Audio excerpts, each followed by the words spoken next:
Então, boa noite a todos e todas e todes. Estamos iniciando agora a quarta reunião de estudos do livro A Invenção das Mulheres, construindo um sentido africano para os discursos ocidentais de gênero, da Yoronke Oyumi. Hoje a parte 3, porque o livro não é dividido em capítulos, ele é dividido em partes, né? Então, a parte 3, fazendo história, criando gênero, a invenção de homens e reis na escrita das tradições orais de Oió. Então, a Cris Oladei vai fazer a exposição, Ana Cláudia Magnani vai fazer a mediação e eu já passo a palavra para a Ana, tá? Para ela iniciar e apresentar, então, a nossa exposição de hoje. Boa noite a todas, todos e todos. É um prazer estar aqui com vocês hoje. Isso é a mediadora da Cris Oladei. Falei direitinho, mais ou menos. E, Cris, eu vou pedir que você se apresente, tá bem?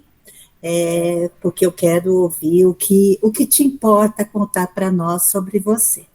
Mas eu gostaria, antes de que você começasse a tua exposição, né, até para nós estarmos compreendendo em que momento do livro nós estamos. Então, nós estamos trabalhando o livro A Invenção das Mulheres, de Yoronke Oyumi, uma socióloga nigeriana, né, que vem discutir com a gente de que modo as nossas percepções acerca de gênero e raça são atravessadas por uma construção ocidental e pelas traduções que nós fazemos, né, da linguagem. Seja bem-vinda, Cris, é um prazerzão estar aqui com você hoje. Eu vou, enquanto você se apresenta, eu vou colocar teu slide, tá? Bom, primeiramente, muito obrigada, Ana, Neuza, e obrigada a oportunidade, né? Bom, como eu sempre digo e como eu sempre começo, meu nome é Cristiane Martins, nasci com o nome do colonizador, trago diversas marcas, por uma família que, por uma lei de branqueamento, e eu sendo a única filha de homem preto retinto, já que minha mãe tinha sido casada com um homem espanhol a princípio, então em Rio Casca, onde nascem meus tataravós, eles se distanciam das raízes indígenas e se aproximam mais da raiz do colonizador, porque o branqueamento para eles naquele momento era necessário.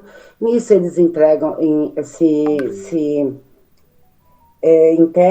a Igreja Católica Apostólica Romana, ao qual seriam mais bem vistos na sociedade, e isso me trouxe grandes dores de um racismo que foi velado em minha infância. Bom, passando isso, desde muito pequena, eu aprendi o que é ser mulher preta. Mediante a isso, eu fui buscar, já que diziam que eu era preta e que seria aí uma sub-raça, eu fui buscar dentro das minhas origens aquilo que é tão dito que eu era. Mediante a isso, para me integrar como mulher preta no conhecimento histórico, já desde que eu nasci, eu já dizia que eu era espiritualista, então tão logo eu fui para a Umbanda, logo eu fui para o Candomblé, e ali eu reencontrei minha ancestralidade. Antes de começar tudo isso, eu peço licença a Exu, que é o grande Deus da fala, a divindade que nos dá a maior compreensão de fala para que não sejamos não compreendidos. Então eu espero que dentro disso tudo eu contemple sobre Yoronke Oyumi, e peço licença a todas as minhas ancestrais. Sou reconhecida hoje como Cris Oladei, que é um nome iorubá, dado pelo meu babalaú, que eu carrego com grande honra.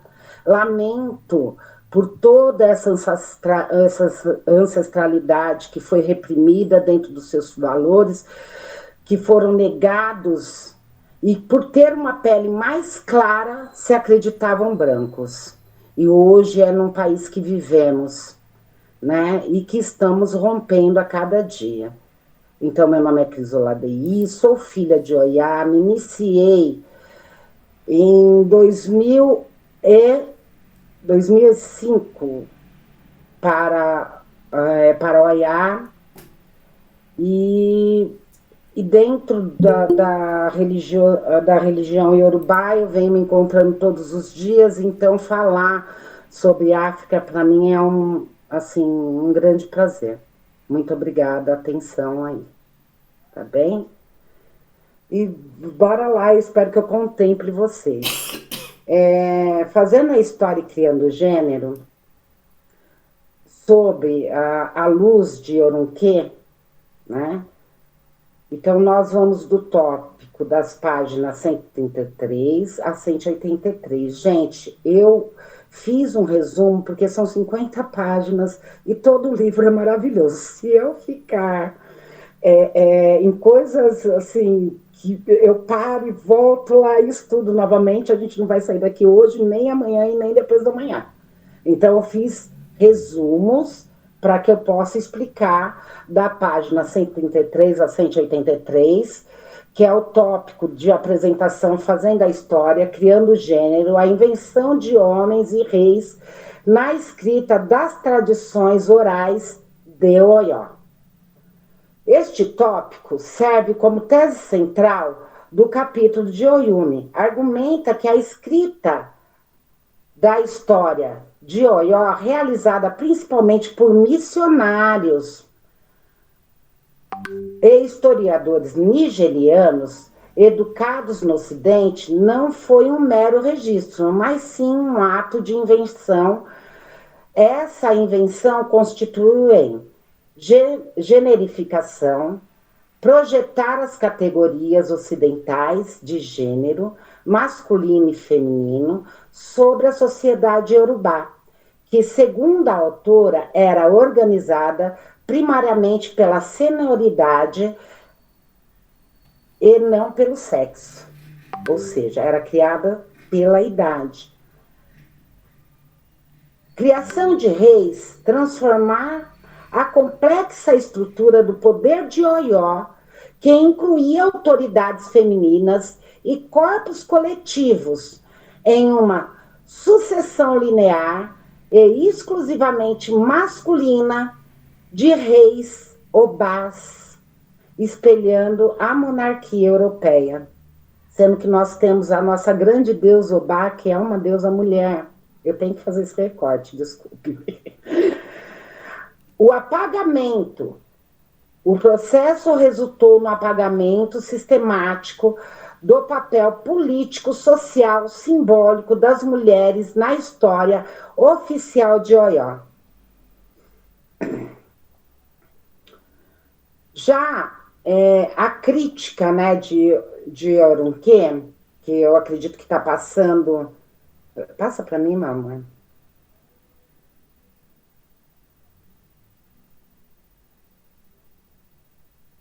Deixa eu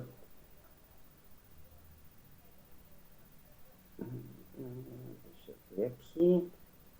Eu não consigo ler aí, mas vamos lá. A crítica de Orunque, Oyumi, o capítulo demonstra como o rei de Oió foi masculinizado pela escrita ocidental. A escrita europeia e missionária apagou o papel das mulheres e criou a genealogia artificiais. A tradição oral iorubá não foi generificada. A versão escrita centralizou os homens e afastou as mulheres dos espaços políticos. Vamos lá.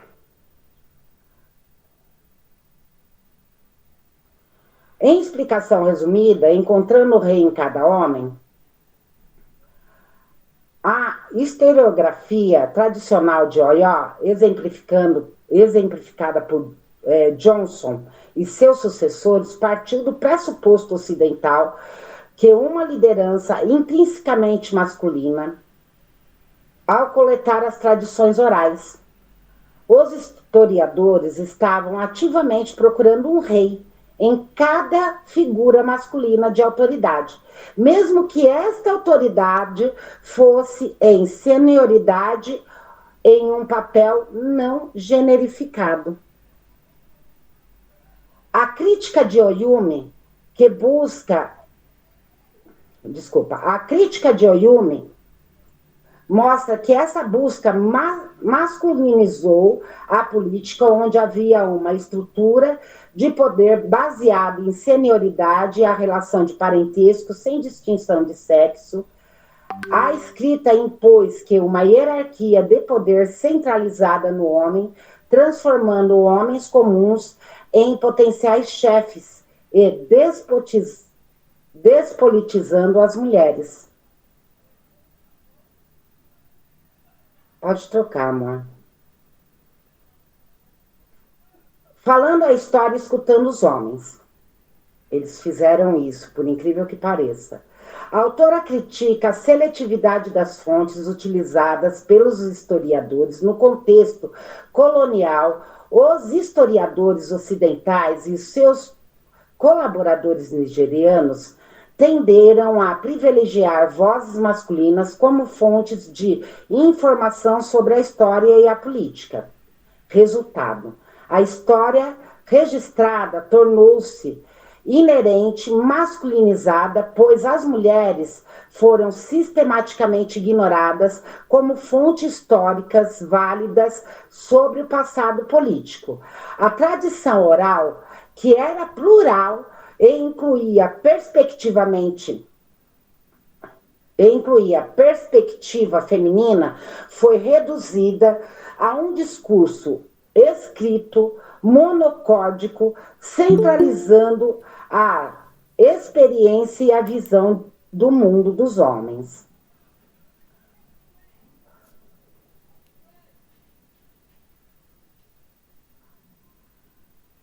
Retransmitindo a história, a veiculação dos homens. Ao retransmitir as tradições orais para o formato crítico, os historiadores não apenas registraram, mas também padronizaram e fixaram uma única versão da história. A tradição iorubá, caracterizada por múltiplas versões e variações, mas a escrita ocidental impôs uma versão única, hierárquica e patriarcal. Essa padronização eliminou as variações que poderiam incluir linhagens femininas ou histórias protagonizadas por mulheres. A veiculação dos homens como figuras centrais e a linha de sucessão patrilinear tornaram-se a única história oficial e aceita, solidificando a invenção do patriarcado. Tá conseguindo acompanhar, Ana? Bonitinho? É porque aqui tá pequenininho, eu tô pelo computador aqui, eu não consigo colocar os dois. Desculpem, gente. Interpretando a história e criando homens. A interpretação da história, segundo Oyumi, foi o passo final na criação de um povo. Foi o passo final na criação de um novo tipo de homem na sociedade iorubá. O homem como chefe natural e a masculinidade como eixo de poder. A projeção, os intérpretes, historiadores, antropólogos releram mistos, reorganizaram a mitologia para enxertar ideias europeias de patriarcado. Eles criaram narrativas onde o poder político de Oió sempre foi masculino. ignorando evidências, estruturas de poder não generificadas, reforçando a ideia de que a masculinidade é o fundamento do poder político. Inclusive, eu estou com uma parte que eu deixei aqui do livro, que absurdamente eles pegaram divindades femininas como Ododuá, para todos aqueles que são do culto, sabe que o Ododuá é uma qualidade de Oxalá, seria um Oxalá fêmea, e eles masculinizaram. Ou seja, eles realmente fizeram, tanto que poucos hoje aqui no Ocidente conhecem sobre o Ododuá. Fala-se muito de Oxalá, mas esquece de Ododuá, Oroniã, entre outros. Isso daqui é Aibi, né, que na verdade eu vou ter que procurar mais sobre ela.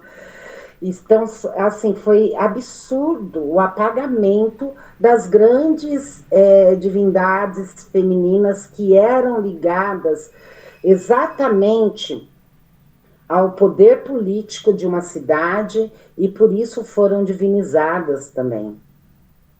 Então foi assim, se eu fosse ler todo o livro para vocês, a gente não sair daqui hoje, estou falando sério. A residualização das mulheres e a feminilização da Yalodê é um dos pontos mais cruciais na crítica ao masculinizar o poder. A escrita histórica relegou as mulheres ao resíduo da história como figuras secundárias ou meramente sociais. Yalodê era uma autoridade política, pública e estratégica em Oió, cuja posição era baseada em senioridade e poder, não em gênero. A escrita ocidental feminilizou essa figura, transformando-a em mera representante das mulheres ou colocando no campo doméstico e social. Essa redução do seu papel político foi parte do processo mais amplo de despolitização das mulheres na história da escrita de Oió. Arte, que, nossa, essa parte também é uma parte assim que... Oió e o olho generificado. Oyumi estende essa crítica para o campo visual, analisando como artes visuais reproduzidas após o contato colonial. Ilustrações, gravuras também refletem o olho generificado europeu. A representação, estas imagens retratavam os reis como figuras extremamente masculinas e colocavam as mulheres em posição marginais ou de apoio. O imaginário visual sobre quem governa e quem representa a nação foi moldado por esta lente colonial, reconstruindo visualmente o passado iorubá em termos de gênero, mesmo que a arte pré-colonial não tivesse essa mesma ênfase. Vamos lá. Gente, a conclusão deste capítulo, que eu tentei deixar mais curto possível, demonstra que a história de Oió, tal como conhecemos pela historiografia tradicional, é uma construção colonial. Oyerunque, Oyumi, nos convida a reconhecer. Não é a sociedade iorubá que era patriarcal. Foi a escrita colonial que a tornou patriarcal aos olhos do mundo. A crítica da autora é um chamado para descolonizar a história e buscar a estrutura de poder e organização social que existiam antes da posição das categorias ocidentais. Eu fiz algumas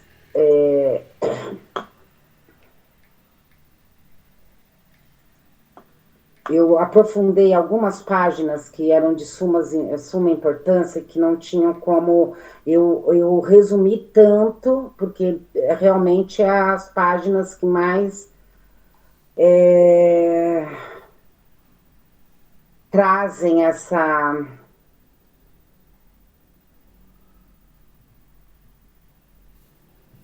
Só um pouquinho, gente, porque realmente...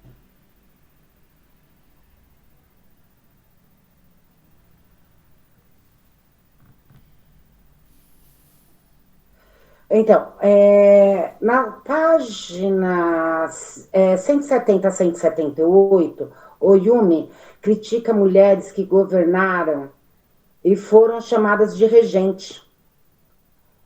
Elas não governassem plenamente, como se elas tivessem que ter um homem para governar, e não era a grande verdade. Estivessem apenas segurando o trono para um homem. Então, as fêmeas que reinavam como regentes, mulheres que reinavam provisoriamente, e que, assim, fizeram um apagamento histórico muito absurdo dessas grandes mulheres, porque aqueles que são do culto sabem que os Obás são rei, e tem Xangô, mas também tem Obá, né? E Obá é uma mulher. Aqueles que são do culto conhecem isso, porque aprendem um pouco do Yorubá. Mas aqueles que estão distantes realmente vão assemelhar essas imagens apenas a um homem, ao Obá, ao rei, que é ocidental, não é do povo Yorubá. A Yorubalândia, que é tão falada, eu tive que fazer uma parte só disso. Lembra a tradição africana antes do processo de colonização. Então, e há fortes críticas, né? Eu fiz aqui uma parte. Yoruba Oyumi nos lembra da tradição africana, não é algo automático ou repetido sem pensar. Assim como a Ayai, que diz que asa só existe quando a escolha consciente. Oyumi afirma que a cultura africana é uma cultura viva, renovada, Yai, seria essa, ela também é uma historiadora, tá, gente? Que Oyumi se baseia muito nela. Nada é tradição, só porque sempre foi assim. É tradição porque o povo decide manter, porque faz sentido para a vida coletiva. Essa escolha só pode ser entendida dentro das próprias lógicas africanas, não pelas categorias europeias. Ou seja, tradição é consciência, é relação, é ancestralidade e é movimento. É isso, gente. Eu acredito que eu tenha contemplado, mas tem aí, eu não sei. Isso aí. Eu espero que eu tenha contemplado vocês dentro deste capítulo. Tentei resumir o máximo, mas estou aqui afiadíssima, tentando auxiliar nessa compreensão sobre essa grande mulher e que me trouxe um escurecimento magnífico. Parabéns, Cris. É uma leitura muito complexa e você foi muito pontual, você trouxe os pontos mais importantes. Parabéns, incrível. Obrigada. Nossa, eu não imagino a ansiedade disso, né? E agora nós vamos abrir, né, para as perguntas. Quem já tem alguma questão para trazer para a Cris, né, para a gente começar agora a debater, a conversar mais sobre esse texto, né? que eu percebo, não sei se você também tem essa percepção, Cris, que a Oiron, que ela vai reforçando, né, o debate sobre a importância de nós compreendermos a diferença entre cosmovisão, né, e cosmopercepção, um olhar do mundo ocidentalizado, um olhar do mundo mais em África, né, como ocorre em África, e mostrando para a gente como gênero é uma invenção do Ocidente, né? É uma invenção que demanda poder para um grupo e coloca outro grupo em condição de subalternidade, né? Tanto isso é completo, o que você está falando, e que a importância disso, que eu até fiz algumas. Porque a gente vai lendo e vai. Eu não sei vocês, mas os meus livros são tudo assim, né? Todos. Quando ela fala aqui na página 141 da redução, e ela faz uma forte crítica aos autores que produziram essas tradições que, ao invés de orais, eram escritas, eu coloquei aqui, ela tem, assim, vamos lá, o contexto histórico da crítica, né, ela faz uma crítica muito forte aos historiadores, tá? A Samuel Johnson, que é o autor, a principal alvo de crítica de Oyumi, demonstra como a sua lista dinástica e narrativa influenciadas pela lógica vitoriana patriarcal. Ela faz fortes, transforma a tradição oral em uma história de homens reis, apagando a participação feminina e a complexidade política de todas elas. Então, tão é fato que você está trazendo, Ana, que esse apagamento histórico, com certeza, traz grandes lesões para nós, mulheres, até o dia de hoje, né? Porque eu não tenho como não lembrar da minha história de infância, de tudo que eu passei por uma lei de branqueamento, e que com certeza esse apagamento histórico da mulher política, que é a mulher colocada em lugares subalternos, elas estão até hoje aqui, né? Como vamos refazer novamente? É como olhar para esse mundo sem gênero, né? Sem gênero. Sem generificar. Eu considero isso muito importante para as nossas leituras, sabe, Cris? Porque e o Iron, que ela está falando isso o tempo todo no livro, que nós vamos ler os estudos africanos a partir da ótica ocidental. E aí nós distorcemos, né, todo modo de ser e estar dentro desse continente. E também da diáspora, né? Como que esses corpos diaspóricos chegam no Brasil carregando, então, todo esse outro modo de perceber o mundo, né? E são invisibilizados também a partir da história, né? São invisibilizados, o modo de vida do povo de África que vem em diáspora Brasil se torna reduzido ao olhar ocidental, né? Então, o olhar para o mais velho, não, você tem que agora olhar gênero, não vai mais olhar o mais velho, né? Você vai olhar o lugar primeiro do homem e depois da mulher. Então, há uma distorção e isso tira também o poder dessas pessoas, né? É uma forma de diminuir o poder delas. Bom, mas eu estou falando muito aqui, Cris. Está maravilhosa, é muito bom contemplar, né? Aquilo que se haja faltado, que haja esse escurecimento de todas, todos e todas que estão aqui, para que compreenda É assim, é que a dimensão, eu como sou uma pessoa que gosto muito de história, então até mesmo me abstive apenas na geografia, porque senão, como eu falei, ficaríamos 3 dias aqui. Então, eu vou para mais além, né? Eu vou na minha cabeça, que é uma cabeça de artista, vai perspassando várias histórias, e aí eu falo, como poderia ser diferente?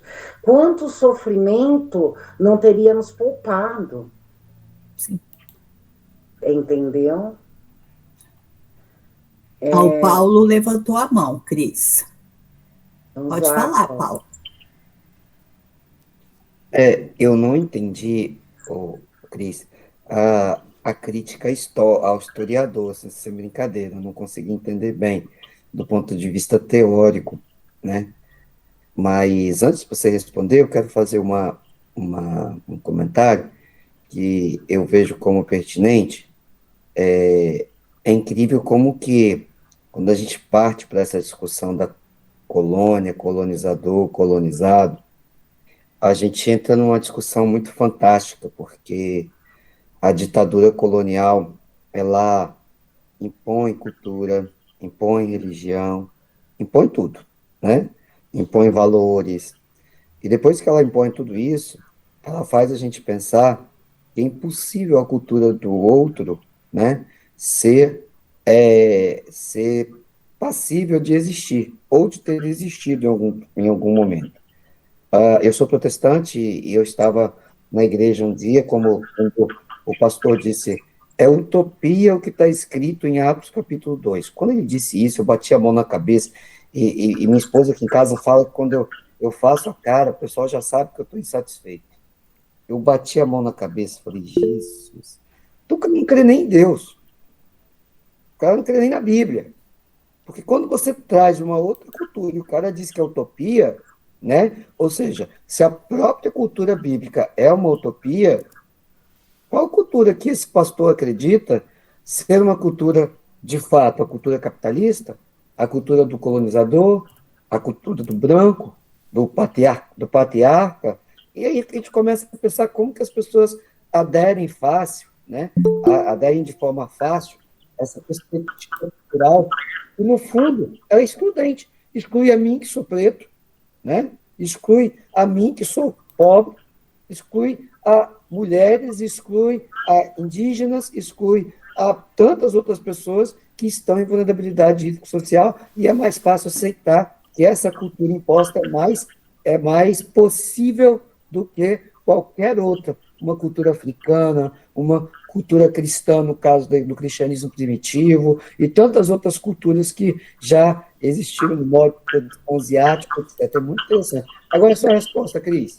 Obrigado. Vamos lá. Culturalmente, as tradições iorubás são passadas pela oralidade. Quando foi para reescrever, eles pegaram teóricos, tanto nigerianos quanto não, e eles eles passaram em escrito. Eu estou falando de uma forma muito simples, porque eu trabalho, gente, com pessoas em situação de rua. Então, tudo que eu faço para simplificar, porque senão eu não vou ser compreendida.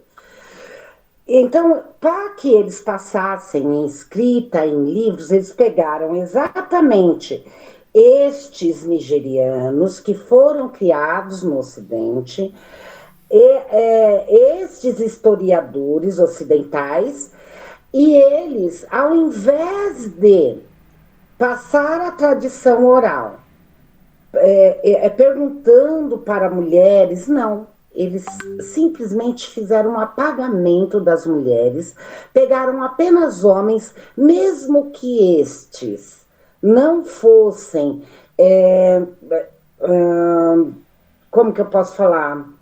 Que eles não fossem reis ou rainha, ou que não fossem não fossem pessoas políticas, vamos colocar assim, que não fossem pessoas políticas, mesmo que eles não fossem pessoas políticas, mas eles davam maior valor para buscar essa história oral por homens, fazendo o apagamento de mulheres, mesmo que a importância delas política fosse grande. E foi mediante isso que foi escrito a história, fazendo o apagamento das grandes obás, que são reis que não tinha rei e rainha, eram obás. Obás, tanto faz homem, tanto faz mulher. Mas eles pegaram apenas as histórias masculinas e reescreveram, negando então a autoridade de mulheres políticas e ocidentalizaram toda uma tradição iorubá. Ficou alguma coisa devendo? Eu olho para a Ana. Ana, Perfeita explicação, Cris. Perfeita sua explicação. Perfeita sua explicação. Isso, assim, justifica, inclusive, a forma que a história vem tentando lutar contra essa perspectiva. O que acontece? Até o início do século XX, a história oral não era valorizada. Ela não tinha valor nenhum, né? A história positivista era baseada em documentos, etc. Essa história oral só vai ser valorizada mesmo, inicialmente com Marx, depois a história de análise é que vai valorizar de forma mais concreta essa perspectiva. E assim, do ponto de vista africano, ainda existia uma outra questão, que era o sincretismo religioso.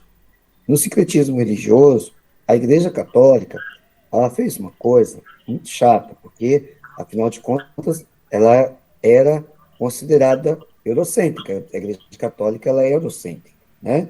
Então, muitas divindades do campo do candomblé, principalmente, elas foram trazidas nas imagens masculinas, né? Nas imagens masculinas. Por exemplo, se a gente pega, por exemplo, a ideia de orixá, a gente fala um orixá para a nossa língua, né? Mas orixá pode ser uma orixá, né? Sim. Olhos é cabeça. Aliás, eu posso fazer só uma adenda? Já é cabeça. Então, assim, essa cabeça do espírito, necessariamente, ela não é uma cabeça masculina ou feminina, mas era necessário trazer para dentro do cristianismo católico, né, uma imagem que refletisse orixá. E o orixá acabou se transformando nessa perspectiva masculina, muitas vezes, sem ter essa característica na cultura africana. No Rio de Janeiro, onde eu estudei, eu fiz o mestrado lá, né, a turma detesta. Se falar em secretismo lá, é como se falar em palavrão. Você quer xingar alguém, fala secretismo. Pronto. Eles se riram contra você, porque a ideia de secretismo foi um apagamento, né, da cultura africana, da cultura religiosa africana. Então, assim, esse apagamento se deu também na religião. Muitas orixás femininas foram transformadas em masculinos por conta da questão católica, né? Tem um filme que é muito interessante, muito antigo, que é O Pagador de Promessas, que revela como que Santa Bárbara foi ignorada pelo padre, né, na figura de Yansan, né? E aí, se você buscar Yansan no contexto mais divino, você não vai encontrar gênero nele, né? Yansan, transformada em Santa Bárbara pela Igreja Católica, ela foi feminizada, mas é uma perspectiva muito perigosa, porque a Igreja Católica, ela faz a mesma coisa que a Europa faz, apagando a feminilidade. E detalhe, não é só na cultura africana não, tá, gente? Na nossa cultura também, a mulher é apagada o tempo todo. Muitas mulheres comemoraram a saída da ex-presidenta Dilma Rousseff sem perceber que a direita estava lutando, não era só contra a esquerda, ela também estava lutando contra o feminino. Ninguém imaginava em sã consciência, tá, que a Dilma seria reeleita presidenta da República em 2014. E aqui eu não estou fazendo apologia de defesa partidária, estou fazendo uma apologia de direito ao feminino, né? Direito à feminilidade, que foi, na verdade, naquele momento, quando fizeram o impeachment de Dilma sem causa, porque não teve causa, né? Sem causa, eles simplesmente tentaram fazer mais uma vez uma violência contra a mulher, aplaudido por mulheres que não estavam entendendo que aquela guerra, para além de uma luta de classes, também era uma guerra, também uma guerra dos sexos. Isso é muito interessante a gente entender. Obrigado, mas foi muito boa a sua explicação, Cris. Só fazendo um adendo. Bom, sim, a Igreja Católica, ela proveniente da Europa, né, que a gente chama de eurocêntrica, ela é altamente racista. Como eu faço parte da intolerância religiosa, e eu sempre falava com os meus, falava com as minhas, e eu falei, a gente não vai conseguir furar essa bolha de fora para dentro, eu tenho que entrar de dentro para que eu consiga fazer diferença para os meus irmãos. Porque, veja bem, não pode ter um muro por religião para mães pretas. Eu não posso olhar para uma mãe preta evangélica que está numa situação de vulnerabilidade e falar, ai, agora ela pede para Jesus voltar à vida do filho dela. São corpos pretos. E ela não pode olhar para o meu filho e falar assim, ela que vai pedir para Exu, porque é isso que acontece. Acontece-se um muro que é muito problemático. Então, nesta luta e nesta busca, eu fui procurar por o pastor Walter Passos. Você procura porque ele tem toda uma obra mediante isso. E ele é um homem de Xangô, porém ele era um pastor, e ele era um pastor panafricanista. Eu sonho, meu querido Paulo, que todas as igrejas venham de Etiópia e que elas não façam barreiras e que a gente não tenha esse abismo entre nós e que a gente possa se unir numa luta política para que possamos ter direitos de verdade. Infelizmente, a igreja ao qual você se encontra é eurocêntrica, sim. Não ocorreria isso que aconteceu com você numa igreja panafricanista. Isso você pode procurar pelo padre Assis, que temos aqui, que é um padre maravilhoso e é quase excomungado pela Igreja Católica, mas eu amo ele de verdade. Toda vez que eu vejo o padre Assis, eu tenho um tum-tum-tum. E o padre Walter Passos, que infelizmente, o pastor Walter Passos, que infelizmente não está mais entre nós, mas é um grande panafricanista. Então, as religiões que são guiadas pelos primeiros cristãos que vêm da Etiópia, ela tem um cunho diferente e realmente vai mudar a sua visão, né? E você vai ficar menos ressentido, porque senão vai ser murro em ponta de faca. Tá bem? É isso. Neuza? Bom, primeiro, parabenizar a Cris pela exposição, muito clara, muito objetiva, parabéns mesmo. Hoje aconteceu uma discussão lá no grupo do Núcleo e não sei se vocês acompanharam, mas eu acompanhei e li todas as mensagens. Eu queria trazer para a gente discutir aqui hoje a questão que foi levantada lá do branqueamento das religiões de matrizes africanas.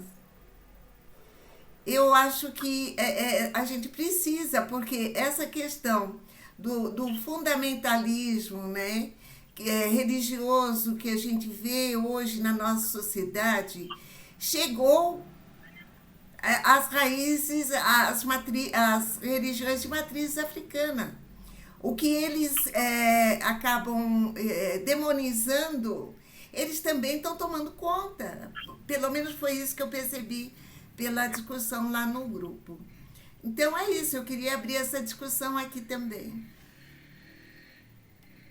Importante. Valderez, quer contribuir?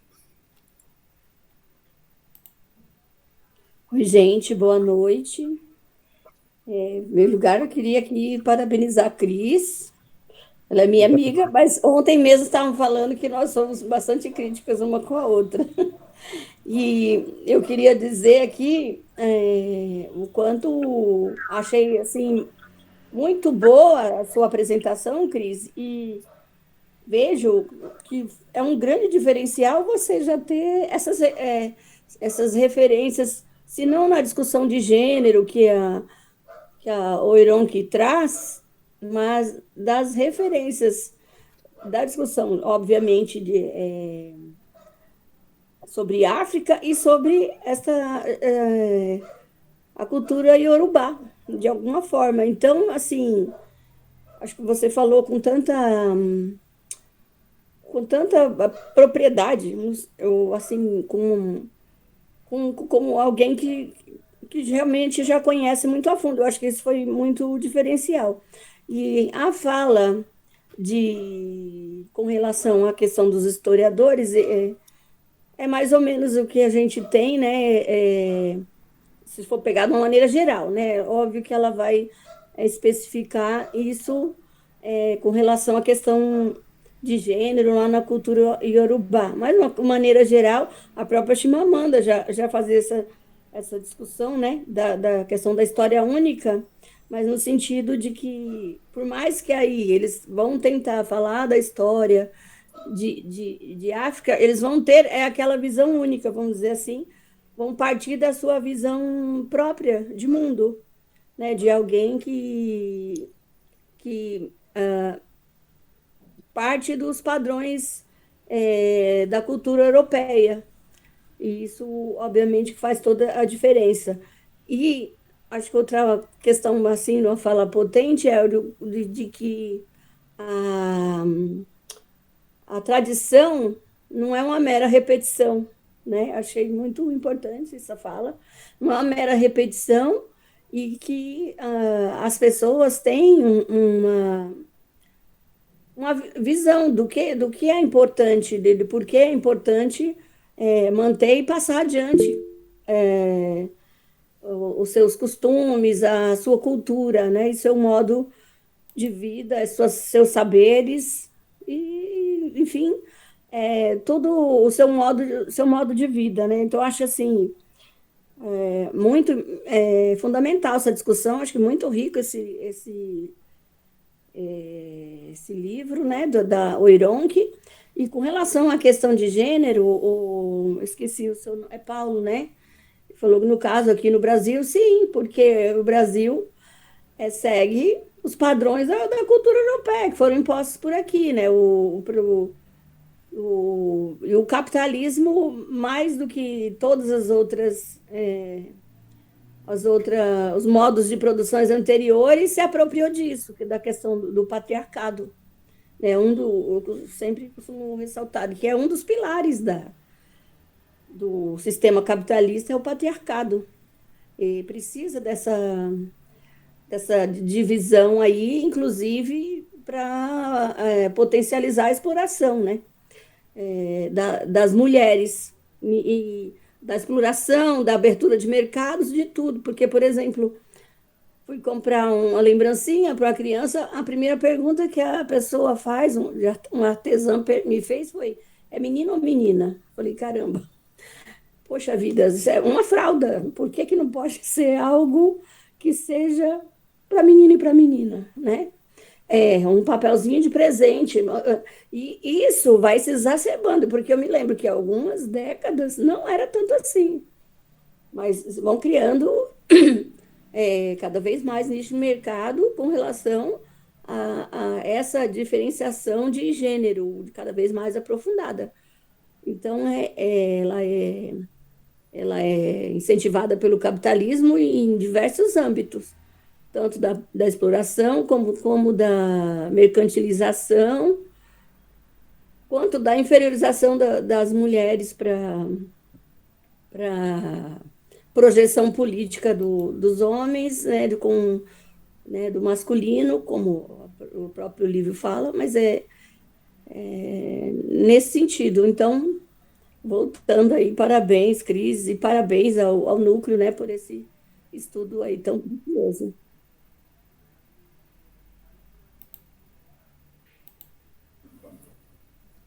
Cris, o Nazito pode falar também, depois você, que assim a gente fecha 3? Eu vou escrevendo, eu não trouxe uma caneta para cá, eu vou, para eu poder. Eu vou escrevendo aqui no computador. Então tá, Nazito, tua vez. Sim. Obrigado, Ana. Boa noite, Cris, e parabéns pela sua exposição. Então, assim, eu peguei assim, a ideia, imagino que foi a ideia central, não é, que tanto Ana na semana passada quanto você hoje trataram, né, acerca dessa questão de gênero, e que o que ficou claro, né, para mim é que essa ideia, né, de gênero não existia antes da colonização. E aí, assim, eu gostaria de saber se você, Cris, se você teria como nos dizer como era a experiência na cultura iorubá com essa dinâmica, com essa experiência, né, de não se preocupar com o gênero. Não é? Isso eu não entendi ainda, né? Isso eu não entendi. Não sei se você conseguiu perceber alguma ideia, né, algum lance lá da leitura, né, do texto, como era essa experiência na cultura iorubá, sem essa preocupação com o gênero.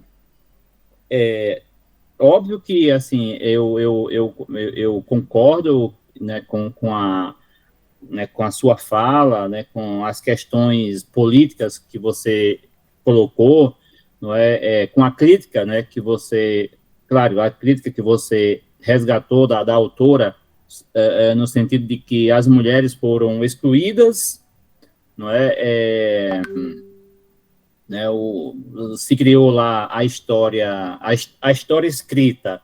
Essa história escrita me pareceu que foi uma história escrita pelos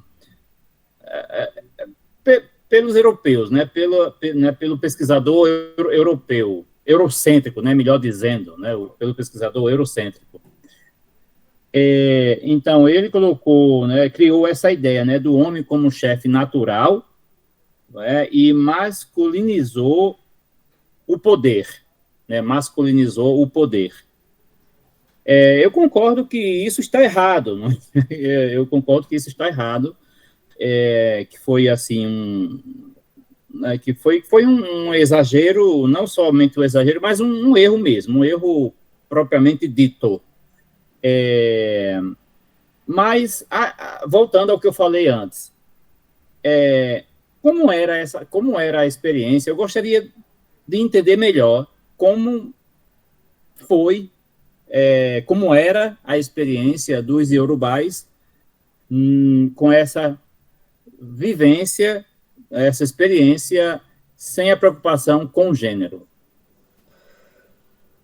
Eu vou passar dentro da minha visão, que eu vivo num mundo assim que eu sempre tento entender, porque eu faço parte do culto, da história, eu tento compreender a história dos meus ancestrais, e mediante a isso, eu vou tentar te trazer um esclarecimento disso. Veja bem, já também respondendo a Paulo, Inhansã é mulher, tá?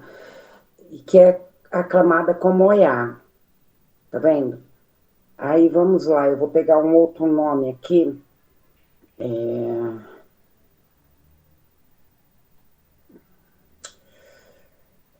Iemonjá, não, Oxum, tá vendo? São nomes que você não sabe distinguir, na verdade, se é mulher ou se é homem. Tudo bem? E eu vou pegar essas duas dualidades de Oiá e Oxum, tudo bem? A natureza da divindade Oxum era uma natureza que, apesar de guerreira, ela era uma guerreira pacífica. Ela aprendia outras artes que não a luta. A divindade Oiá, em Ansan, ela era uma guerreira que ela lutava com o homem. Então ela aprendia desde pequena junto com os meninos. A natureza dela. Eles não falavam ela não vai aprender a lutar porque ela é uma menina. Não, ela ia lá e aprendia mesmo. Ela saía para a luta junto. Isso não fazia com que ela fosse homossexual. Tanto que ela teve um caso com Xangô, ela era prima, ela quarta princesa de Oió, isso daí é de outros estudos, tá, gente? Ela era a quarta princesa de Oió e casou com o tio dela, que era Xangô, né? Porque se acreditava que unia-se os reinos. E ela saía para as lutas com ele. E na luta, ela não tinha aquele negócio, ela é menina, então a gente não. Né? Não delimitava, ela era uma guerreira, entendeu? Ela era uma guerreira ao qual ela ia para a luta. Tem um dos Itãs, que Itã e Oriqui são histórias das nossas divindades. Tá? Então, as nossas histórias, as histórias dos nossos antepassados se tornam oriquis ou orações para vocês. Que diz que quando Xangô quis passar pela cidade da família de Oiá, ela falou, aqui não, Xangô. Entendeu? E ela lutou com ele como homem. É tão importante o livro de Oyumi Orunke, porque muitas vezes a gente estuda, e aí Oyumi ela vem trazendo isso de uma forma completamente que faz um link com todas as histórias que nós aprendemos mediante a vida e que não tinha linkado. Entendeu? Por quê? Porque fizeram de uma forma para inferiorizar, que há uns tempos atrás estava uma discussão disto de gênero, mas colocaram de uma forma tão inferior, falando que, olha, quando seu filho nascer, ele não vai, vai ser chamado, não vai ter sexo. Não é isso, gente. Não é bem isso. O sexo não vai ser empecilho para ele querer ser quem ele quiser ser. Se a menina quiser ser uma aviadora, se ela quiser ser uma motorista, se ela quiser ser uma pedreira, se ela quiser, ela vai ser. Isso não vai masculinizar ela e nem vai tirar ela do feminino dela. Então, mediante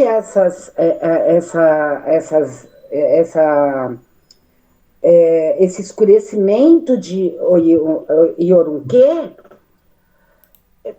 traz aí uma nova visão. É a mesma coisa, tem um homem que ele gosta mais de cuidar da casa, a natureza dele, isso não vai deixar ele, isso não quer dizer que ele perdeu a masculinidade do sexo, tá? Do sexo.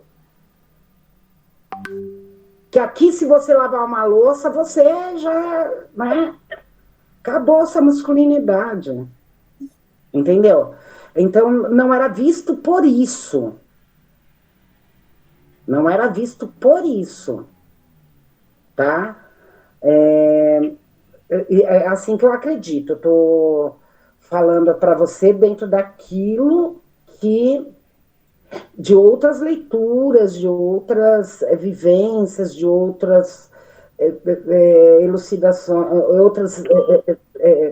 outros escurecimentos, né? Que eu tive, tá? Porque o menino gosta de música, o menino gosta, o menino é mais artístico, pronto. Pronto, ele não pode... Para ser homem, ele não pode chorar.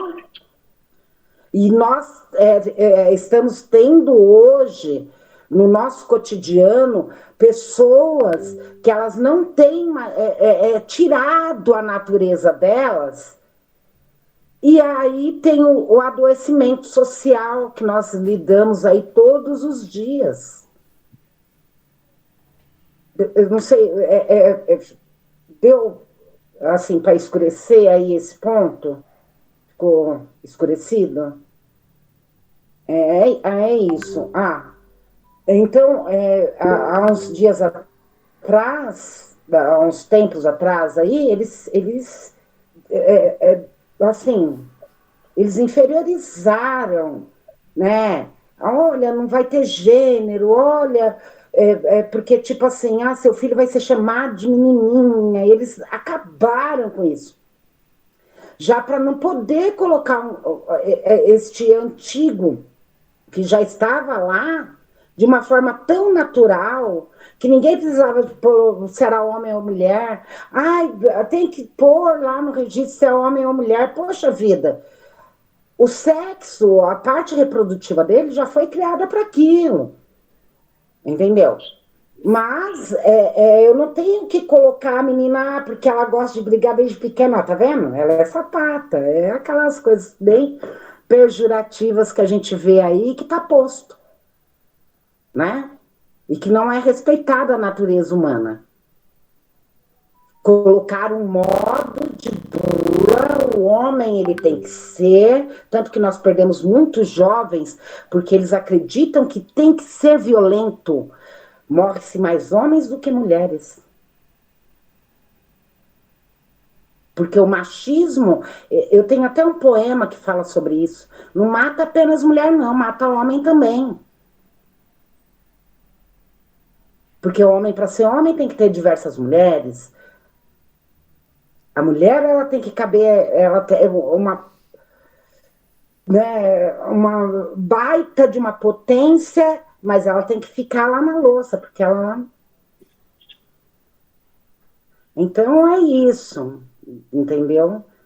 Então, dentro das suas perfeições, porque nós temos um jogo que se chama Oráculo de Ifá, que quando se nasce, já se vê para que você veio.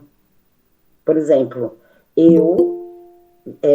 dentro do meu vem a parte política, tanto que todos falam assim, Cris, você tem essa coisa de ser política. Isso já me masculiniza, já acaba aí com meu nome por aí. Porque não aceita, assim, né? Ainda mais sendo uma mulher preta. Aí lasca mesmo, de verdade. Entendeu? Tá? E é isso. Então, aí vai se preparar a criança para aquilo que ela veio. Ele gosta ou ela gosta de ser chefe de cozinha, ele vai comandar isso daí. Vai se aperfeiçoar. E ninguém vai ficar lá com o dedinho, isso é gay. Não, não tem isso. É nisso daí. Deixando de uma forma bem clara. Como eu falei, eu gosto de explicar, assim, com explicação bem povo, porque eu trabalho com o povo. E depois, como que eu vou explicar essas coisas quando eu pego em uma fala plenamente acadêmica, ao qual os meus atendidos olham para mim e falam, e agora, o que você está falando, né? Então, todo dia é um exercício para saber do academicismo, mas colocar de uma forma bem popular, para que os meus conheçam também os pensamentos. É isso aí. Cris, a Silvana colocou aqui, me parece que quando se trata da Yorubalândia, ser Ana macho e Ana fêmea, é apenas identificar quem pode parir e quem apenas participa do ato reprodutivo. É essa a colocação, né? Sim. Mas não tem essa...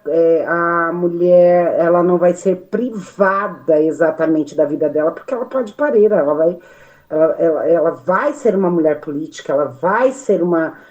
Entendeu? Até mesmo porque porque são muitos países em África mas antes deste ocidentalismo dito, todas as crianças, elas são de responsabilidade de uma comunidade. Então, isso não vai impedir com que a mulher seja quem quer que ela seja, né?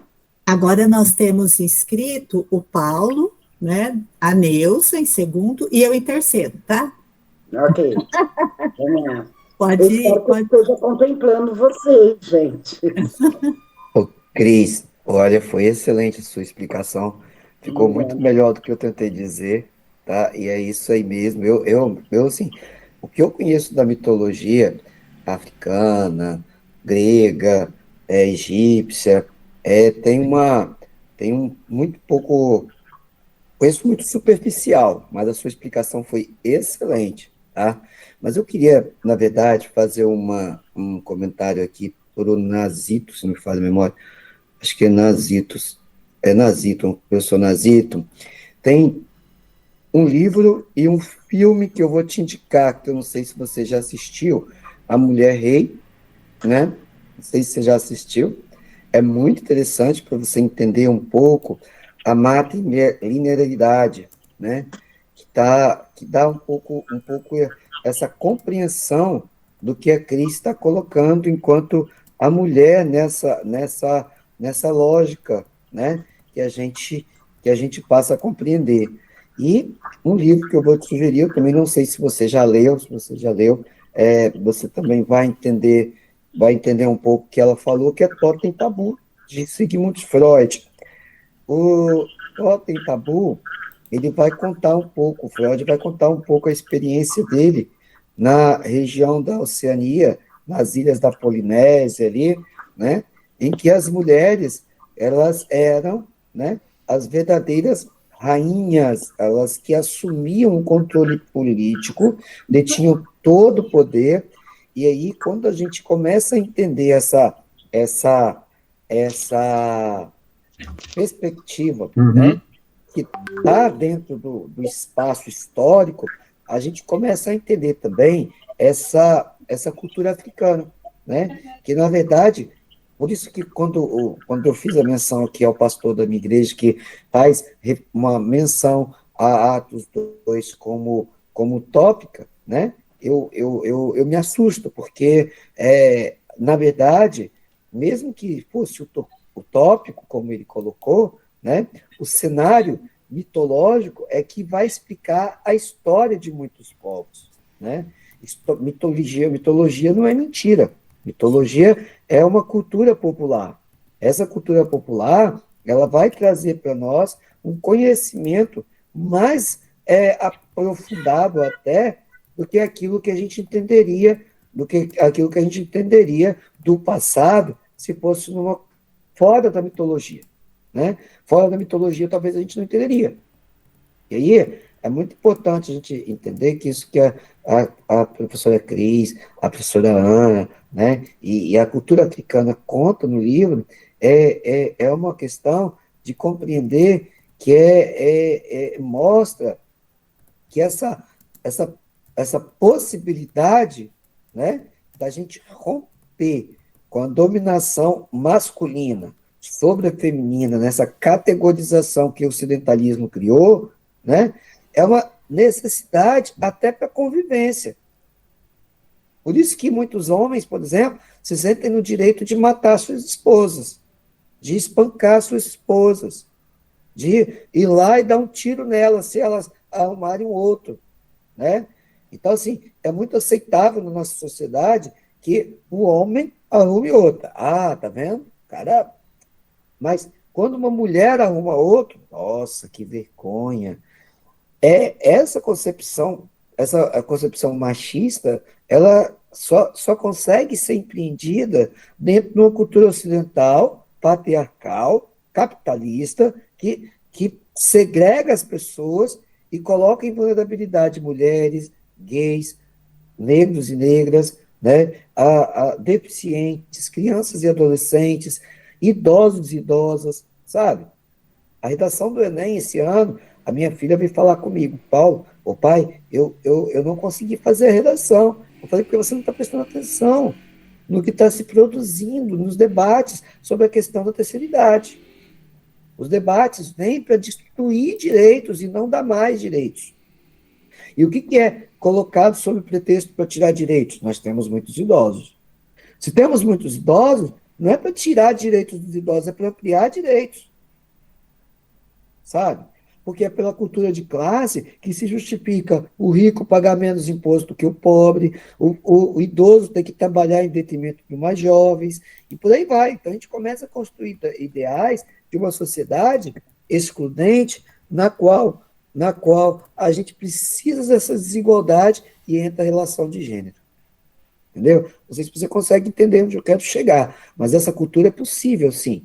Ela foi possível na mitologia, que para mim não é mentira, né? Na mitologia grega, na mitologia africana, na mitologia do modo de produção asiático, na mitologia da Oceania. Se ela foi possível, ela ainda é possível hoje. Então, uma mulher é possível de ser presidente. Não a Michele Bolsonaro, tá? Deus me livre. Mas é possível que uma mulher seja presidenta, sim. Obrigado. Neuza.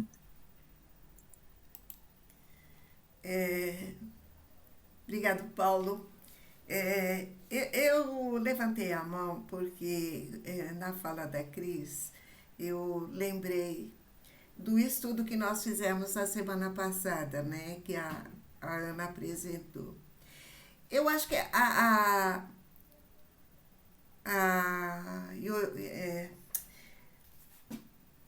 Umi, né, ela foi genial quando ela criou esses dois conceitos, de Ana macho e Ana fêmea, né?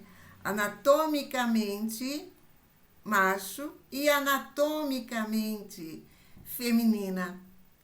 Eu penso que, assim, se a gente interiorizar, né, esses dois conceitos para a nossa vida, trazer eles para a nossa vida, fica muito mais fácil da gente entender todo esse processo de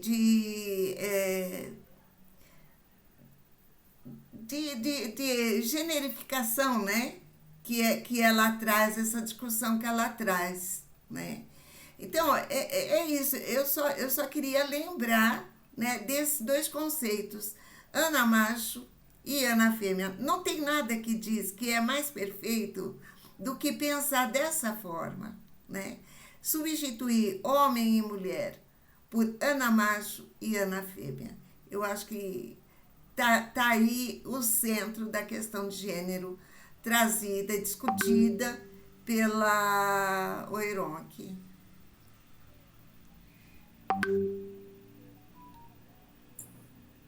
Posso dar pitaco, Cris? E já perguntando, tá? Porque assim, eu estava ouvindo todo mundo aqui, pensando também, né, esse processo de estudos que a gente vem fazendo, e eu estou nessa busca por tentar desconstruir um pensamento ocidentalizado. Tanto que a primeira vez que me perguntaram, olha, como que a gente pode olhar a nossa sociedade sem pensar gênero? Deu um bug na minha cabeça, e eu não conseguia imaginar uma outra forma de relações dentro da sociedade que não fosse generificada, né? E lendo Oironque Oyumi, eu considero que a gente consegue ir desconstruindo isso aos poucos. Não sei se para vocês também parece isso, mas porque ela é muito didática, né, gente? Ela vai indo aos poucos. Olha, vocês estão entendendo como acontece no Ocidente? Não é um erro que aconteceu em África, é um projeto político, econômico, é um projeto, né, de dominação.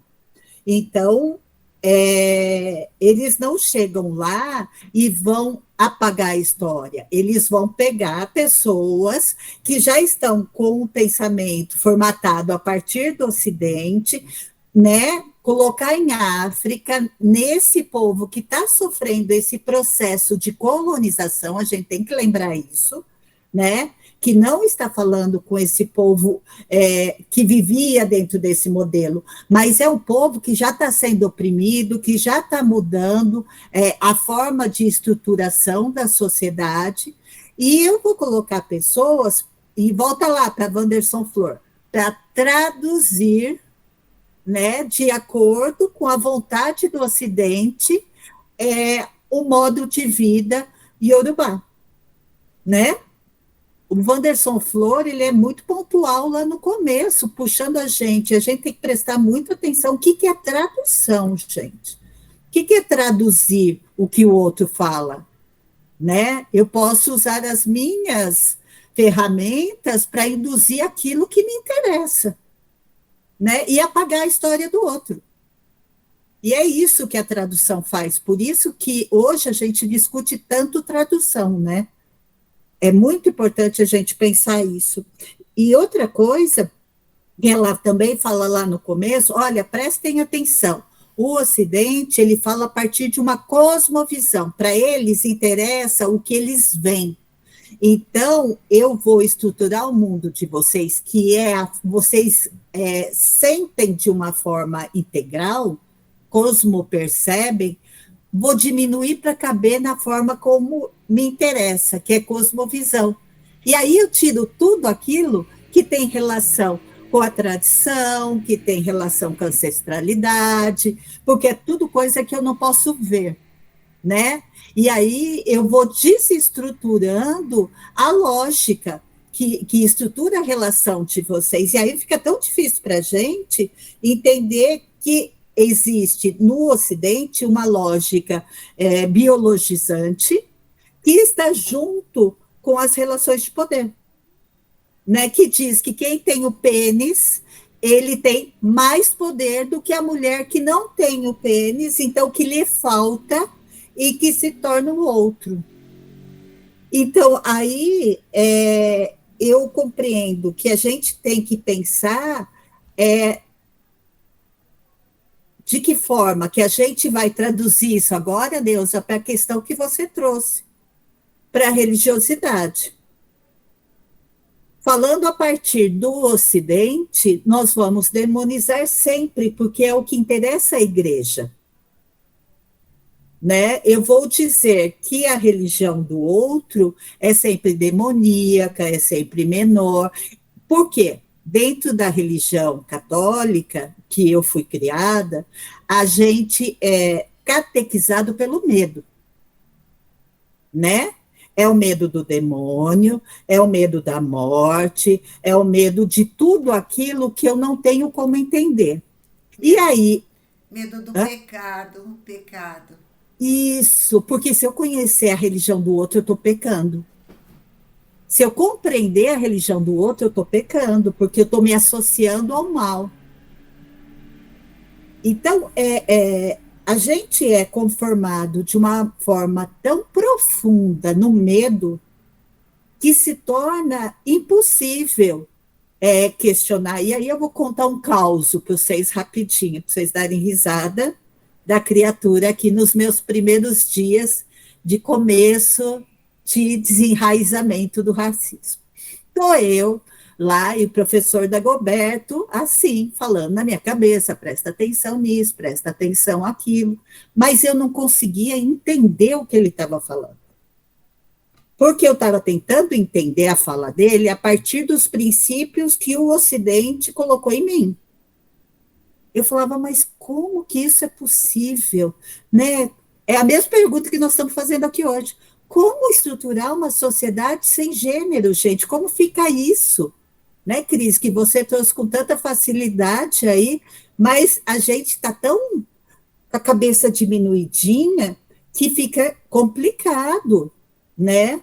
E aí, estou lá ouvindo, ele foi fazer uma palestra aí falando, de repente ele falou assim, vejam, aqui, estão vendo esse lugar no mapa da África? Pois é, em África, aqui aconteceu o caminho que Maria fez com José. Aqui nasceu o menino Jesus. Aqui nasceu não sei o que lá. Aqui aconteceu, de repente eu fiz assim, hã? A Bíblia acontece toda em África? Nunca me contaram isso.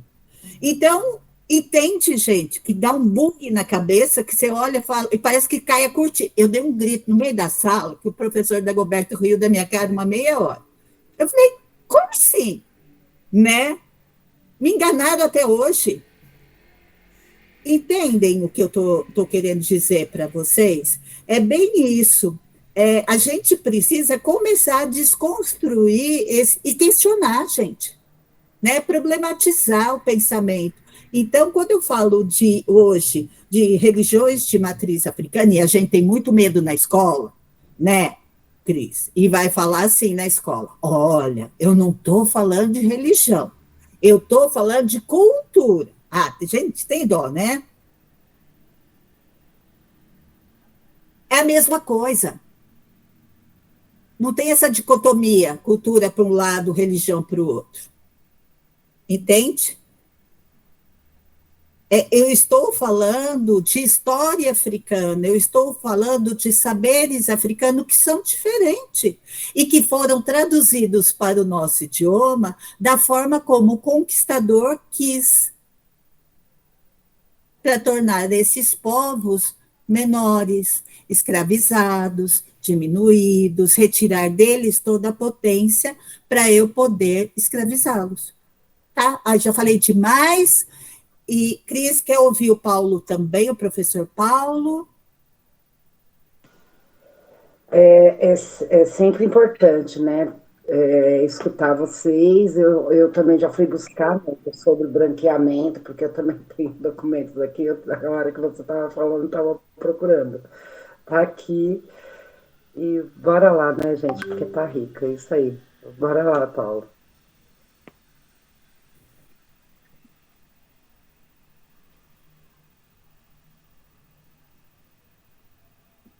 Opa, boa noite a todos. É, cada semana é uma enxurrada de questões aí. Bem, parabéns, Cris, pela sua exposição, né? Trouxe também várias questões também para a gente, né, olhar para esse problema, né, para essa problemática aí, né? E dos nossos encontros, né, eu estou observando mais assim atentamente a questão, são três questões: questão da violência, né, questão da escrita e a questão da linguagem, né, que são colocadas aí, né, que já foi colocada aqui também, que a Cris levantou a questão dos historiadores, né, que fizeram uma interdição, e mudaram, digamos assim, a forma de percepção, né, dessa relação masculino e feminino, né?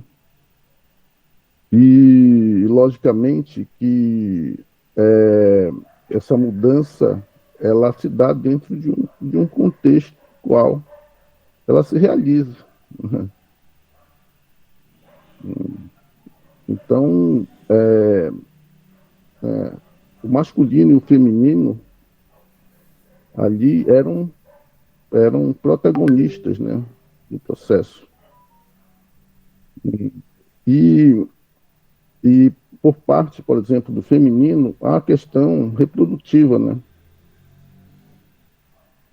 Eu acho que em qualquer sociedade, né, em que se multiplica, a questão reprodutiva tem uma função, né?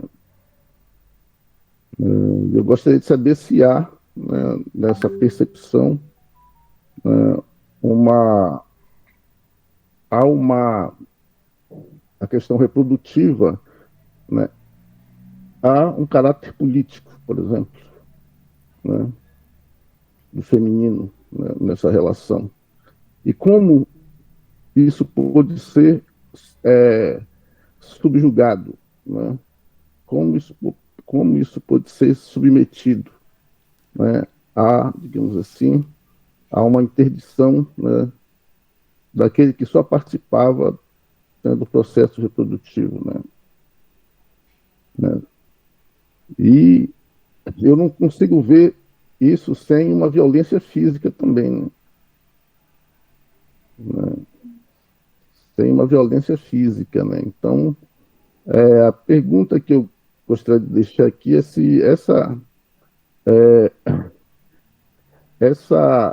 a violência é a forma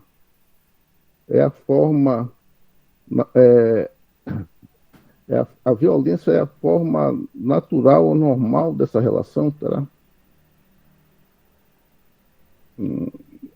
Então, eu gostaria de deixar essa questão aqui, né, para que a gente possa pensar, né?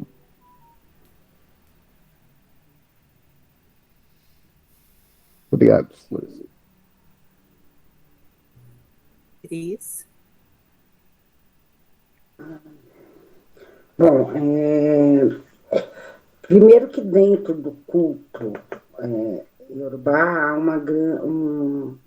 se você pega pelos egípcios, você vai perceber que o rei homem, o rei mulher, vou colocar assim, o rei homem, o rei mulher, eles são respeitados dentro da sua hierarquia e porque é familiar, tá? Não tem, olha, o rei mulher vai,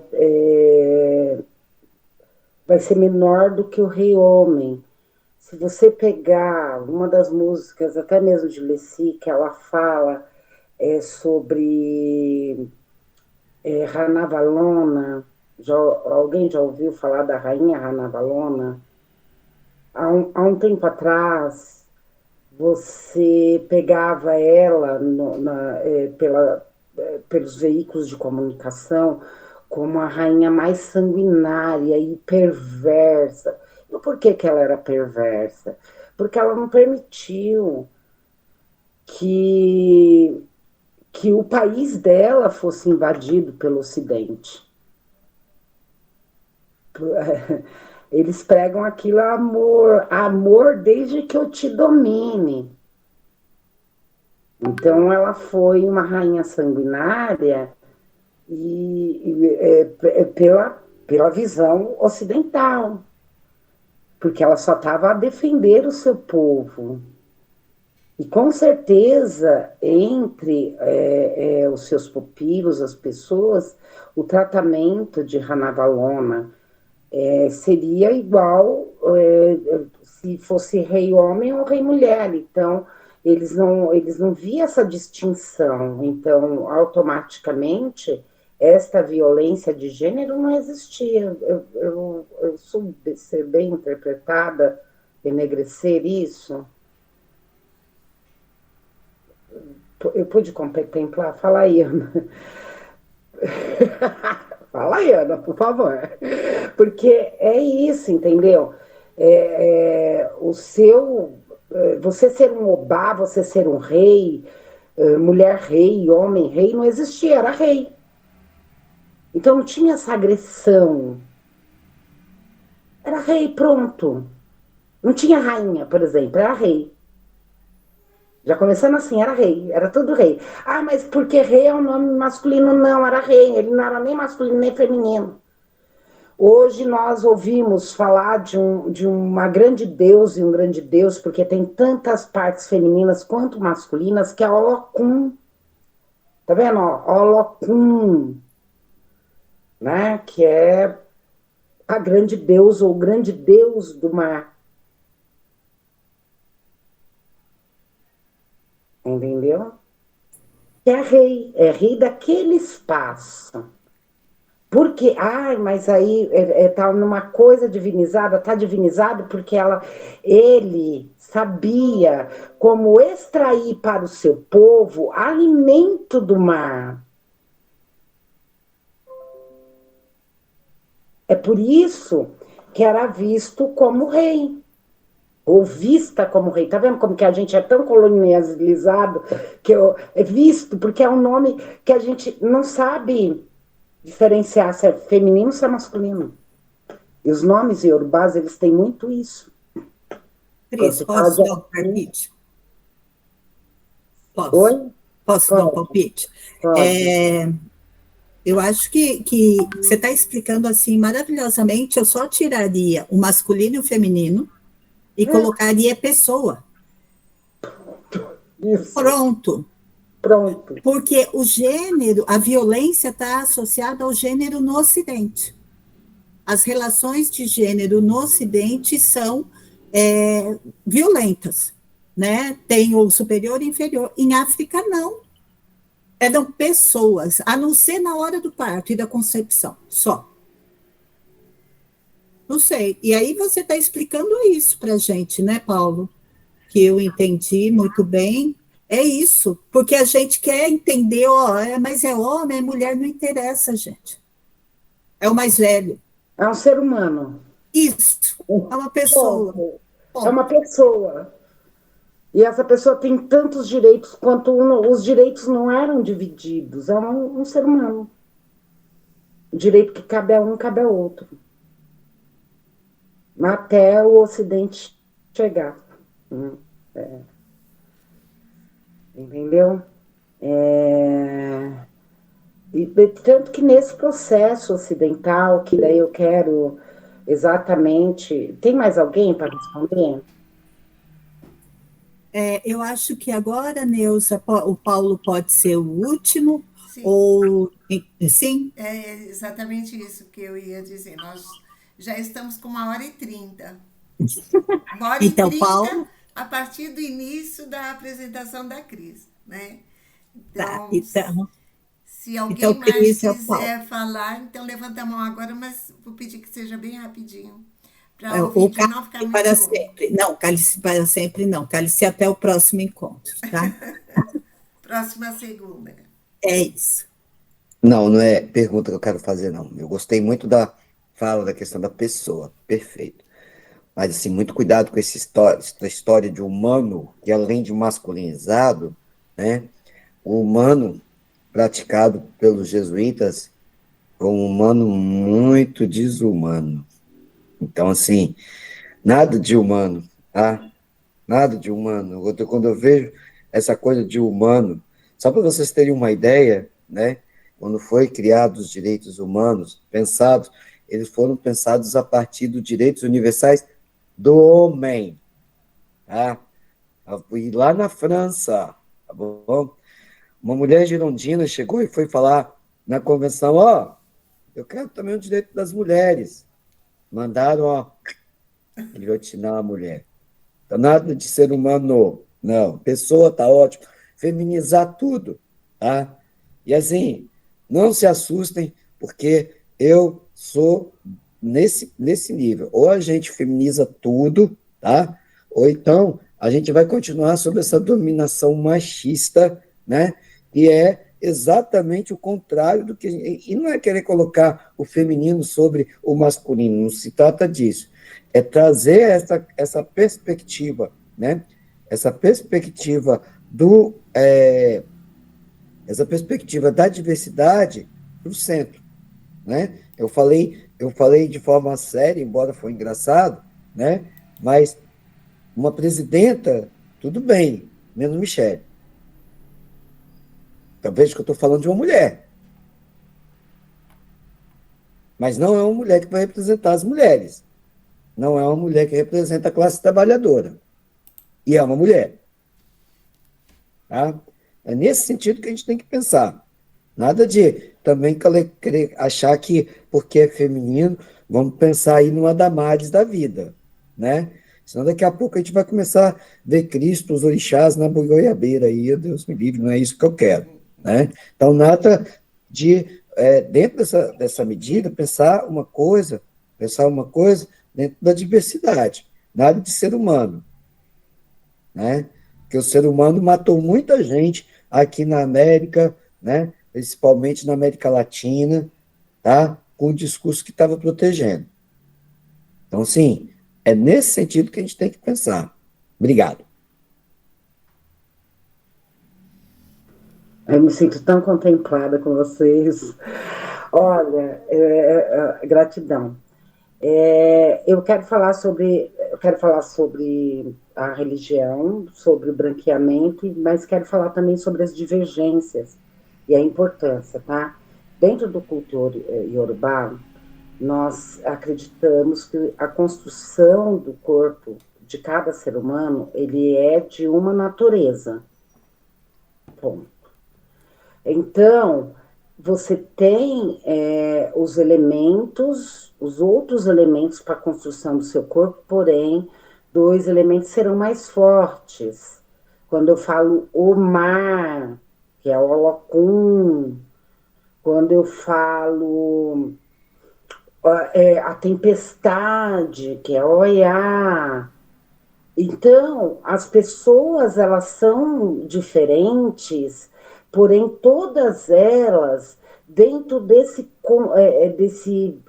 contexto, né, da sua natureza, a importância dela é boa para aquele sentido no mundo. Então, o respeito às diversidades é o respeito à própria natureza humana. Humano não, pessoa. Que faz o respeito, porque dentro do modo ocidental, todos têm que ter uma natureza só. Eu sou uma mulher de Oiá. Eu sou uma mulher que eu falo alto, eu gesticulo, na mesma hora eu estou cantando, eu estou gritando, eu sou isso. Mas aí pegam uma natureza ao qual eu tenho que falar baixo, ao qual eu tenho que ser aquela mulher que eu vou viver arrolada num fogão. Eu adoro cozinhar, mas não que tenha que ser obrigação. Entendeu? Então, isso é muito intrínseco dentro das religiões de matriz africana, o respeito às diferenças por causa de cada orixá, por causa da natureza das pessoas que não são iguais e nunca serão. Aí eu pego uma mulher de Xangô, um homem de Xangô, os dois têm a mesma natureza, mas os dois são de Xangô. Isso não significa que aquela mulher de Xangô, que é uma Obá que nasce com a natureza de rei, vai ter que dividir o sexo dela, vamos lá, o sexo, apenas o sexo, com outra mulher. Entendeu? A natureza dela é que uma mulher de Ogum, uma mulher que é guerreira, ela nasceu com sexo, mas ela é uma guerreira. Então ela vai lutar junto com um homem de Ogum, para deixar um pouco mais claro, são pessoas, e essa natureza, se fosse em África, se fosse na Nigéria, no culto iorubá, seria respeitado, porque a natureza dela é de Ogum, como do homem de Ogum, os dois vão ser criados para a guerra, não vai ter problema. Entendeu? Vai ser respeitada a maternidade dela no momento, mas como ela não nasceu muito com essa natureza, que hoje a gente vê pessoas, mulheres que adoecem, porque depois que elas têm o filho, elas não são mulheres para criar, mas a sociedade pregou que elas têm que criar. É onde dá-se aí a maioria dos infortúnios, né? Depressão pós-parto, entre outras coisas, porque vai contra a natureza daquela mulher.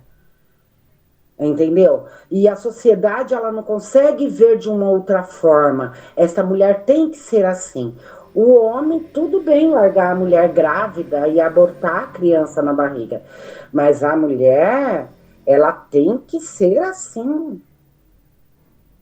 Eu acredito que essa explicação fica um pouco de uma forma melhor de ver, de explicar isso, né? E no que tange essa assimilação, a assimilação de diáspora que foi muito forçada, Neuza. Porque o que acontece? Quando vem, isso está, né, na mitologia dos orixás, por Pierre Verger, quando em diáspora, que fazem o sequestro em África, que tem que se passar pelo pé de baobá e negar os nomes familiares, quando eu falo assim, o nome da minha família foi negado, porque você vê, uma pessoa que tem parente espanhol, eles sabem a história da família que está lá na Espanha, a família não quer saber dele, entendeu? Mas ele sabe o nome da família, porque eu sou da família tal. Eu sou da família tal de Portugal. Agora, quando você pergunta para uma pessoa da pele mais retinta, ela não lembra qual o nome da sua família em África. Entendeu? Lembra que a modernidade... E exatamente isso. Gente, eu não consigo ler aqui e responder, mas vocês vão me dando toques aí. E ela tem esse apagamento da história dos nossos laços familiares em África. Então, quando chega aqui, dentro das senzalas, ia chegando, porque a divisão era importante, porque a união fazia com que eles acabassem conhecendo o território e fugiam. Então, o que eles faziam? Eles pegavam um pessoal do Congo, outro de Angola, outro, e colocavam na mesma senzala.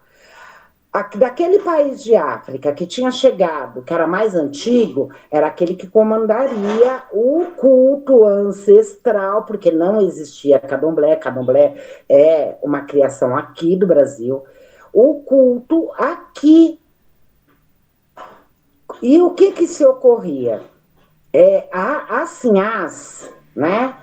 Dentro do escravagismo, a exploração sexual, tanto de homem quanto de mulheres, fazia com que elas acabassem ou se apaixonando pelos seus escravizados, e elas recorriam também aos feitiços das grandes iás dentro das senzalas. Quando se dá o fim do escravagismo, o culto, que já se formava como candomblé aqui no Brasil, se tornou uma religião de resistência para o povo preto. E quando a igreja da Nossa Senhora da Boa Morte, os pretos não podiam entrar, então o culto era feito do lado de fora, pegava-se imagens de Santa Bárbara, pegava-se imagem de São Jorge, pegava-se imagem de São Sebastião, e embaixo, dentro do nosso culto, eu não estou quebrando podre, meus velhos, para nós, a pedra, né, o otá, tá? Se colocava e ali se fazia o oriqui para aquilo ficasse vivo, e eles faziam o culto sem que o branco percebesse que nós estávamos cultuando as nossas divindades. Então ali era feito o culto. Então houve essa assimilação, houve esse branqueamento que não é verdadeiro, gente. Porque sendo ancestral do povo, ou iorubá, ou de Congo, ou de Angola, ou de outros países africanos, que temos que lembrar que a África é um continente, de lá, os nossos ancestrais eram pretos, não eram brancos, não. Não vem que não tem. E aí, quando se vê o culto a Iemanjá, que inclusive Iemanjá é mãe do rio, porque quando fala Odoiá, a mãe do rio, e passaram a cultuá-la no mar, que o mar é de Olocum, né? Passaram a se cultuá-la no mar, e aí já logo embranqueceram propositalmente, porque quando Clara Nunes ela começa a fazer sucesso, o Brasil ele estava numa negociação com a África Era uma negociação, gente, eu fiz essa leitura, mas agora eu não consigo trazer com tanta propriedade. Então, era importante que se mostrasse que aqui tinha cultos africanos ainda. Isso se deu ali naquela época de Clara Nunes, porque tudo é um ato político, embaixo do véu tem um ato político, né? Para que o Brasil ficasse com uma carinha melhor, mediante tudo que já tinha ocorrido. Né? Aí pegam a Iemanjá, branqueiam, vão lá e fazem a apologia para que seja respeitado o culto dos orixás, sendo que nesta perspectiva, quem falou aí, eu não consigo... O Denilson está dizendo, nessa perspectiva também temos a noção de vidas nuas, formulada por Giorgio Agamben, pois ele ajuda a entender como certos grupos são excluídos da categoria de humanos, mesmo permanecendo vivos biologicamente. Sim, e nesse processo de branqueamento, aí a Umbanda vem se fortalecendo, né? Porque a Umbanda, eu gosto muito, né?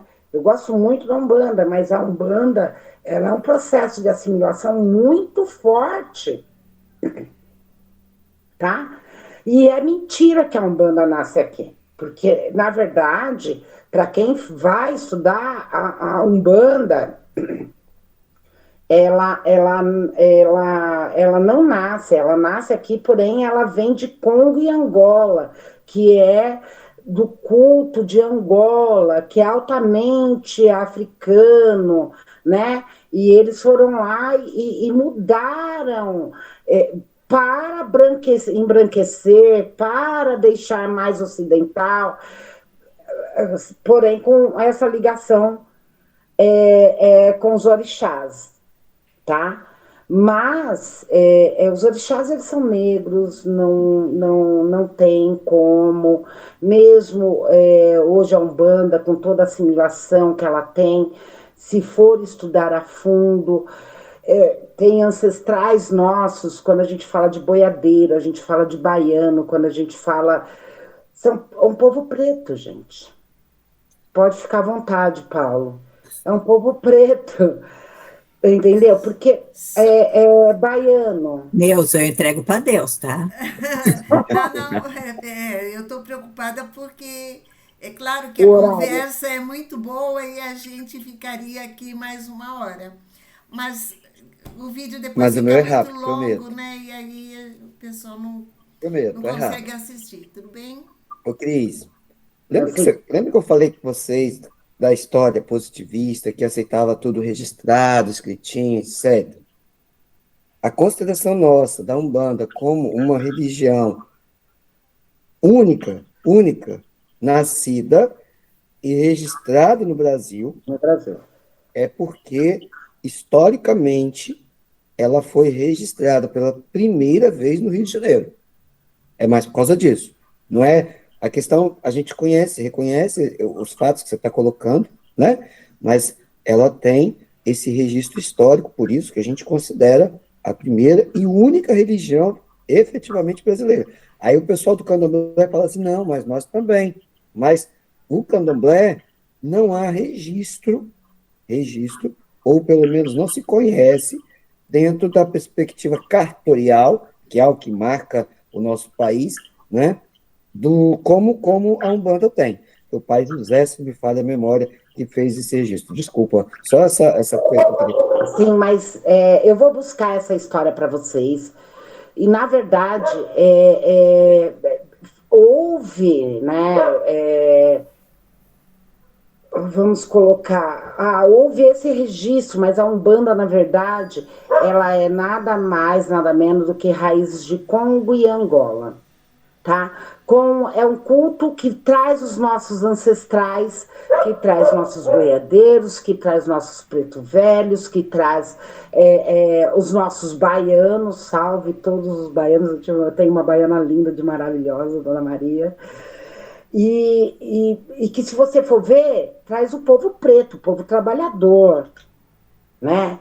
O povo que foi de luta. Quando a gente fala de Dona Maria Quitéria foi uma das grandes lutadoras de direitos, né? Uma mulher baiana porreta, preta, entendeu?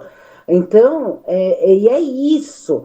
E essas pessoas que nascem aqui, nesse novo mundo, nessa nova terra, elas são descendentes de africanos. E o culto ancestral continua. O candomblé nasce aqui em terras brasileiras, com respeito ao culto ancestral dos povos que eram misturados. Porque em África não existe candomblé, não existe umbanda, existe culto ancestral. Voodoo também. Tá, era isso. Eu acredito que é bom parar por aqui, né? Porque senão a gente começa. Eu soube responder. Então, Cris, então vamos fazer o seguinte: mais um minuto para as suas considerações finais. Depois a Ana também faça as suas considerações finais e a gente encerra, tá bom? Bom, mediante a visão de Oyerunke, Oyumi, o que eu verifico aí dentro daquilo, das minhas conclusões, mediante a visão de Oyerunke, é que esse processo de inferiorização que traz o mundo ocidental com essas divisões de categorias, é homem, é mulher, é branco, é preto, que antes não se era considerado, trouxe muitas dores e que se arrastam até os dias de hoje, porque é negado direitos a pessoas que realmente nasceram para ser. Uma mulher rei é uma mulher rei. Independente, ou falando assim, né? O rei é o rei. E não é se classificado por ser homem ou mulher. Quando tem esse apagamento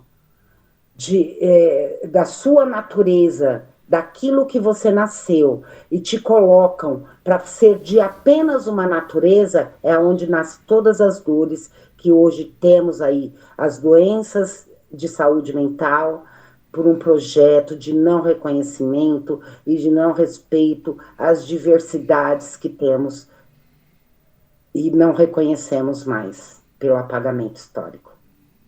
É isso. Muito obrigada a todos.